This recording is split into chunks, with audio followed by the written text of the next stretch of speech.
Le président Macron croit que pour pouvoir atteindre la paix au Proche-Orient, il faut imposer un État palestinien à Israël. Or, le président Donald Trump a compris que c'est exactement le contraire. Pour qu'il y ait la paix au Proche-Orient, il faut imposer l'État d'Israël aux Palestiniens. Nous sommes avec David Saada, ancien ambassadeur d'Israël à Paris. Daniel, bonjour. Daniel, bonjour, pardon. Daniel Saada, pardon. J'ai beaucoup de problèmes avec les prénoms ce matin. Daniel Saada, bonjour. Alors, on va parler avec vous de ce discours de Trump à la Knesset, bien sûr, mais avant cela, votre sentiment, quand même, à 48 heures après que les otages vivants, en tout cas, aient été libérés, quel est votre sentiment ? Eh bien, le même que celui que nous partageons tous. Beaucoup d'émotions, beaucoup de joie de voir nos enfants rentrer à la maison après tant de jours passés dans les geôles du Hamas. De l'émotion de voir le président américain venir à la Knesset affirmer avec une détermination sans précédent son amitié et son soutien à notre pays. C'est quelque chose de remarquable. Je n'aime pas employer le terme d'historique, mais quelque chose qui marque véritablement notre période. Nous n'avons jamais vécu une chose pareille. Nous avons eu des grands discours à la Knesset, de grands amis qui sont venus nous voir. Nous avons eu des moments qui ont marqué l'histoire de notre région et de notre pays, mais je crois que cette visite courte et ce moment passé avec le président américain ont été sans aucun doute quelque chose de nouveau, parce que il a marqué de manière fondamentale à la fois la relation privilégiée que nous avons avec les États-Unis, mais également la vision que les États-Unis ont pour notre région et qui ont permis le dénouement que nous saluons et qui augure sans aucun doute d'autres dénouements à venir. Alors justement, on va parler de l'avenir, mais qu'est-ce qui vous a le plus, disons, marqué dans ce discours? Quel est, d'après vous, le point le plus important soulevé par Donald Trump? Incontestablement, notre droit à vivre ici, en tant qu'État juif indépendant sur notre terre. Cela semble ridicule, cela semble absurde de devoir le répéter, mais c'est la clé de ce qui se passe depuis le 7 octobre. C'est la clé de ce qui se passe depuis tant d'années. S'il y a eu le 7 octobre et s'il y a la situation que nous connaissons, c'est parce que notre voisin palestinien et l'ensemble de nos voisins, beaucoup de nos voisins, beaucoup trop encore, n'acceptent pas l'idée de notre indépendance et l'idée de notre présence ici. Et le président américain l'a répété de manière la plus claire possible. Il soutient l'État d'Israël, il soutient son droit à exister, il soutient sans aucune réserve son droit à se défendre. Il est rentré dans des détails lorsqu'il a expliqué les livraisons d'armes qu'il n'a cessé de confirmer et d'autoriser tout au long de ces derniers mois. Il a répété dans le cadre de l'accord qu'il a été signé à Sharm el-Sheikh le lendemain, le jour même et le lendemain. Il s'agit bel et bien du droit d'Israël à exister. Je crois que c'est la clé de ce dénouement que nous attendions, parce que qu'est-ce qu'a fait le président Trump? Il a fait une chose toute simple, ce que personne n'a fait, ce que le président Macron n'a pas fait. Il a fait pression sur le Hamas. Il a cessé de faire pression sur Israël. Il a compris que la clé du dénouement, ce n'est pas de faire pression sur Israël, mais de faire pression sur le Hamas. Alors justement, on va parler du Hamas parce que le Hamas, bien sûr, dans cet accord, doit faire beaucoup de choses à faire. En partie, c'était de rendre les otages vivants, ce qu'il a fait donc entièrement, puisqu'en une fois, il a rendu les 20 otages. C'était donc lundi. On a tous encore en mémoire ces images bouleversantes et émouvantes des retrouvailles des otages avec leurs familles. Par contre, concernant la deuxième partie de cet accord, c'était aussi de rendre les dépouilles des otages qui sont encore dans la bande de Gaza. Et là, on a l'impression que le Hamas traîne un peu des pieds ou a des difficultés, justement, peut-être à retrouver toutes ces dépouilles. Est-ce que vous voyez ici un obstacle peut-être à la poursuite, justement, de cet accord?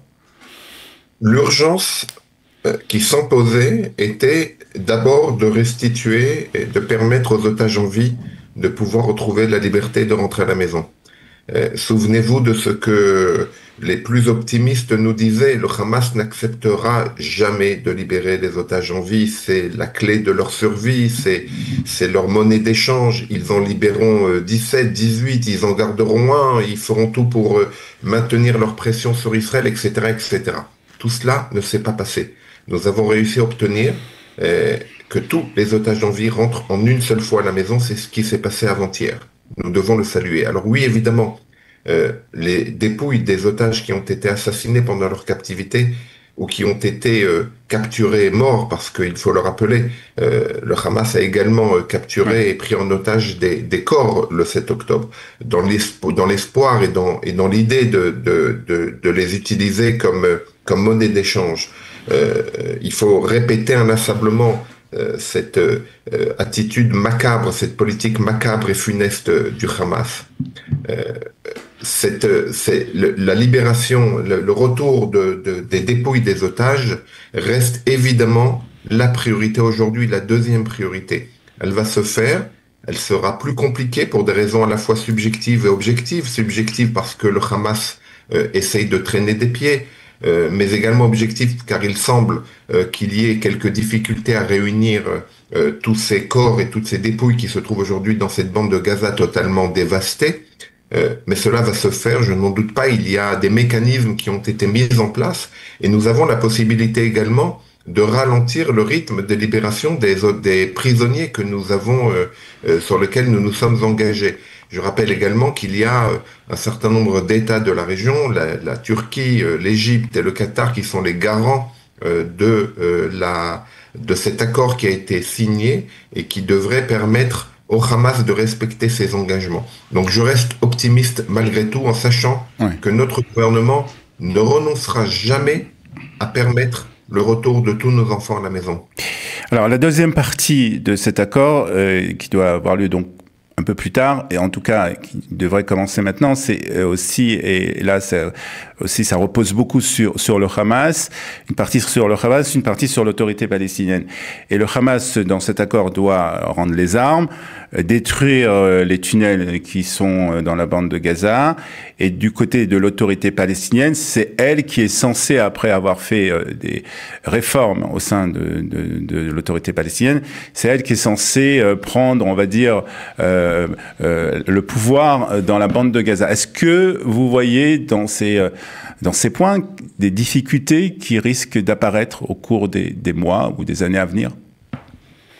Évidemment qu'il y aura des difficultés, mais je reviens encore une fois sur la clé à la fois du discours et de l'accord qui a été signé.